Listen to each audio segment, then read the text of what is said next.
एक बार फिर से आप सभी का मैं स्वागत करता हूं और प्रभु यीशु मसीह के नाम से जय मसीह की। आज एक बार फिर हम एक नए विषय पर, नए टॉपिक पर चर्चा करने जा रहे हैं और आज का जो विषय है बहुत ही इंटरेस्टिंग होने वाला है। आज हम एक मसीही व्यक्ति द्वारा हाथ रखे जाने के ऊपर चर्चा करेंगे कि बाइबल इस विषय में क्या कहती है और क्या एक मसीही को हाथ रखना मसीही व्यक्ति के लिए उचित है कि नहीं, सही है कि नहीं।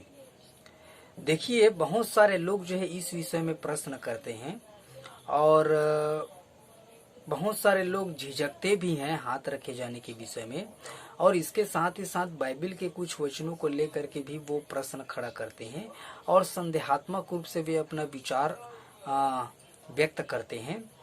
परंतु वास्तव में बाइबल इस विषय में क्या कहती है, इस बात को जानना हमारे लिए बहुत ही जरूरी है। सबसे पहली चीज तो ये कि बाइबल के समय में, बाइबल के काल में, अर्थात उस प्राचीन काल में हाथ रखे जाने की जो विधि है वो पाई जाती थी। जी हाँ, यदि हम संपूर्ण बाइबल को पढ़ेंगे तो हमें पता चलता है, ज्ञात होता है या वचन में मिलता है कि उस समय में हाथ रखे जाने की जो प्रक्रिया है या विधि है वो पाई जाती थी और अलग अलग विषयों पर या अलग अलग चीजों के आधार पर हाथ रखी जाती थी अलग अलग लोगों के द्वारा। जैसे कि उदाहरण के तौर पर वरदानों को बांटने या अभिषेक को बांटने के ऊपर हाथ रखे जाने के विषय में बाइबल जो है बताती है।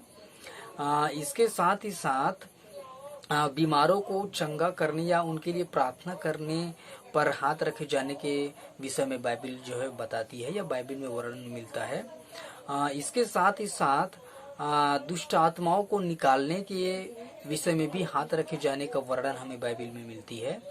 और इसके साथ ही साथ एक और चीज है, वो है लोगों को नियुक्त करने के विषय में भी हाथ रखे जाने के ऊपर बाइबल में वर्णन हमें मिलता है। तो इस प्रकार से हम देख सकते हैं कि बाइबल में हाथ रखे जाने के विषय में बातें जो है या वचन घटना पाई जाती है और अलग अलग विषयों में, अलग अलग समयों में लोगों के द्वारा हाथ रखी जाती थी।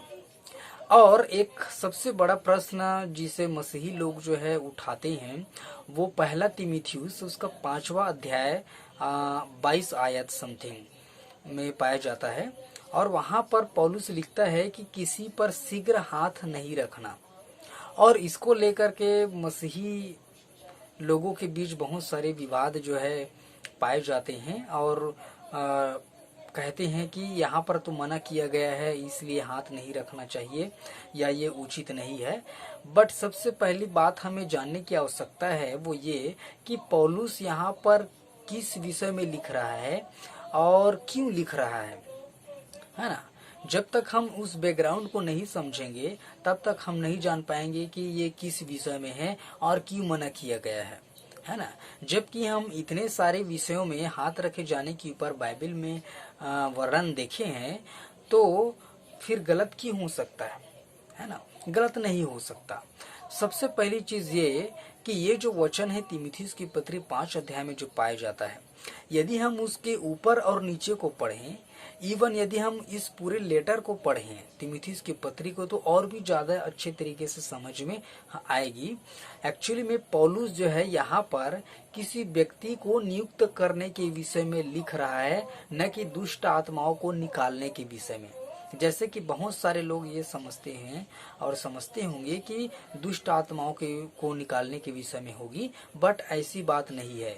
यहाँ पर पौलुस जो है किसी व्यक्ति को किसी काम या पद के लिए नियुक्त करने के विषय में लिख रहा है। जैसे कि मैं पहले ही बता चुका हूँ कि जब किसी को किसी काम के लिए नियुक्त किया जाता था तब हाथ रखा जाता था। ये भी क्रिया विधि बाइबल के समय में पाई जाती थी और ये जो बात है यहाँ पर इसी विषय में लिखी हुई है ना। यदि तीमुथियुस की पत्री को आप पूरी तरीके से पढ़ेंगे तो पाएंगे कि पौलुस जो है किसी व्यक्ति को बिशप या फिर पास्टर या फिर डिकन इत्यादि नियुक्त करने के विषय में लिखता है। और बहुत सारे क्वालिफिकेशन जो है उनके विषय में पौलुस बताता है कि उनको कैसा होना चाहिए। इसके साथ ही साथ एक सबसे बड़ी जो क्वालिफिकेशन है वो, और एक तरीके से कहा जाए चेतावनी है, वो ये है कि शीघ्र हाथ नहीं रखना, है ना। जवान ना हो, नया ना हो। और इसके साथ ही साथ पौलुस यहाँ पर कहता है कि शीघ्र हाथ नहीं रखना। ये कुछ चेतावनियां हैं जो पौलुस देता है। और शीघ्र हाथ नहीं रखना और उनके पापों में सहभागी नहीं होना इसलिए कह रहा है क्योंकि मान के चलिए कोई व्यक्ति जो है किसी व्यक्ति को बिना सोचे समझे या जाने परखे, है ना, किसी काम के लिए नियुक्त कर देता है, किसी पद पर नियुक्त कर देता है, और वो व्यक्ति जो है योग्य नहीं होता, है ना, योग्य नहीं है, और कल कल वो कुछ मिस्टेक कर दे, कुछ भारी भरकम गलती कर दे, तो इसका खामियाजा जो है उस नियुक्त करने वाले व्यक्ति को भुगतना पड़ेगा। जिसने गलती किया है या जिसने कोई पाप किया है ना, वो तो बदनाम होगा ही होगा, बट इसके साथ ही साथ जिसने उसको नियुक्त किया है वो भी बदनाम होगा, उसकी रेपुटेशन खराब होगी, और है ना बहुत सारी चीजें जो है साइड इफेक्ट या यूं कहा जाए कि गलत इंप्रेशन जो है पड़ेगा। और इसलिए पौलुस चेतावनी देते हुए कहता है कि शीघ्र हाथ नहीं रखना, अर्थात किसी व्यक्ति को बिना जांचे परखे, है ना, किसी काम के लिए नियुक्त नहीं करना, किसी पद पर नियुक्त नहीं करना, ये कह के पौलुस यहाँ पर चेतावनी दे रहा है। इसीलिए बहुत सारे क्वालिफिकेशन पौलुस बताता है, और ये भी कहता है कि वो नया नहीं होना चाहिए, वो परखा हुआ होना चाहिए, है ना, इत्यादि कहता है। तो ये उसी विषय में है, किसी व्यक्ति को किसी काम को देने या नियुक्त करने, ठहराने के विषय में है कि उसको ठहराने से पहले जांच लो, परख लो और फिर नियुक्त करो, है ना। बिना जांचे परखे हाथ रख करके नियुक्त कर देना मतलब एक बहुत बड़ी रिस्पॉन्सिबिलिटी होती है, और यदि वो व्यक्ति कुछ गलत करता है तो नियुक्त करने वाला व्यक्ति भी जिम्मेदार होगा, इसलिए पौलुस मना करता है। बाकी दुष्ट आत्माओं पर हाथ रखे जाने के विषय में यदि सही तरीके से देखें तो बाइबल में कहीं पर भी मनाही नहीं किया गया है, पर इसका तात्पर्य ये नहीं कि हमें रखना चाहिए या फिर नहीं भी रखना चाहिए, ऐसा नहीं है। चाहे किसी भी विषय में हाथ रखने के विषय में हो, जितनी भी बातें मैंने बताई है, सबसे मेन मुद्दा ये है कि जब तक हॉली स्पिरिट एक व्यक्ति को गाइड ना करे तब तक उसको नहीं रखना चाहिए। जी हाँ, चाहे वो वरदानों को शेयर करने के विषय में हो, अभिषेक को बांटने के विषय में हो, चाहे किसी व्यक्ति को किसी पद पर नियुक्त करने के विषय में हो, या फिर बीमारों को चंगा करने के विषय में हो, या दुष्ट आत्माओं को निकालने के विषय में हो, जब तक परमेश्वर की आत्मा अगुवाई नहीं कर रही है तब तक उस व्यक्ति को हाथ रखना सही नहीं है, उचित नहीं है। सारांश यही है, मेन पॉइंट यही है। और यदि होली स्पिरिट गाइड कर रहा है तो फिर वो कोई भी व्यक्ति हो और किसी भी सिचुएशन में हो, ये भी कोई फर्क नहीं पड़ता, है ना। और यदि पवित्र आत्मा गाइड नहीं कर रही है तो चाहे आप दुष्ट आत्मा ग्रसित व्यक्ति पर हाथ रखने के बारे में हो, चाहे वो नहीं भी ग्रसित हो फिर भी हाथ रखे जाने के विषय में हो, आप दोषी ठहरेंगे। जी हाँ, तो ये बात भी सच है कि दुष्ट आत्मा से जो ग्रसित है उस व्यक्ति के ऊपर हाथ रखना एक जोखिम भरा कार्य है, क्योंकि आत्मिक दुनिया जो है बहुत सारी चीजों से भरी हुई जिसे हम नहीं जानते हैं, और उसमें से एक है ट्रांसफर ऑफ स्पिरिट।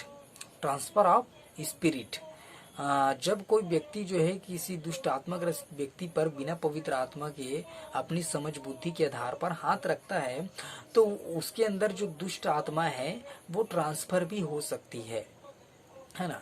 और सिर्फ बात दुष्ट आत्मा की नहीं है, बल्कि बहुत सारे ऐसे आत्मिक शक्तियां हैं, चीजें हैं, जैसे कि श्राप है, बंधन है, वो भी पीछा कर सकती हैं। इसीलिए मैंने कहा, चेतावनी दे दिया है पहले से ही कि जब तक होली घोस्ट अगुवाई न करे तो किसी भी मुद्दे पर हाथ रखना जो है सही नहीं है, चाहे वो बीमारों के ऊपर हाथ रखे जाने के विषय में भी क्यों ना हो, है ना। तो सबसे मेन चीज है पवित्र आत्मा की अगुवाई होना जरूरी है, तब वो सार्थक है, तब वो उचित है, अन्यथा नहीं है।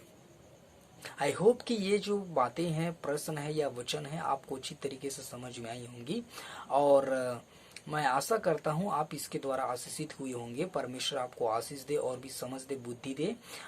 कृपया मेरे चैनल को सब्सक्राइब करना ना भूले, और अच्छा लगा तो कुछ भी यदि सजेशन हो या कुछ भी बातें हो तो आप मुझे कमेंट कर सकते हैं और इनकरेज कर सकते हैं, ताकि मैं और भी परमेश्वर के वचन को आपके साथ शेयर करूं और आपको भी आशीषित करता जाऊं परमेश्वर के वचन के द्वारा।